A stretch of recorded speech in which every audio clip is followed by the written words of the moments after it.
Friends. మీ దగ్గర కనుక ఇవన్నీ రెడీగా ఉంటే 10 నిమిషాల్లో టేస్టీ బిర్యానీ అని సరిపడంత ఆయిల్ వేసి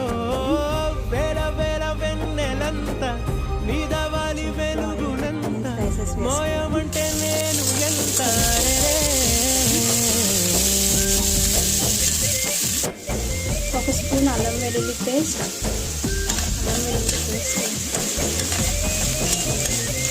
కొత్తిమీర వేసి ఎసరు మరిగిపోయాక బియ్యం వేసి 3 విజిల్స్ పెట్టేసుకోవాలి. కడిగి పెట్టుకుని బియ్యం వేసేసుకుని బియ్యం వేసాక ఒకసారి కలిపేసుకుని మూత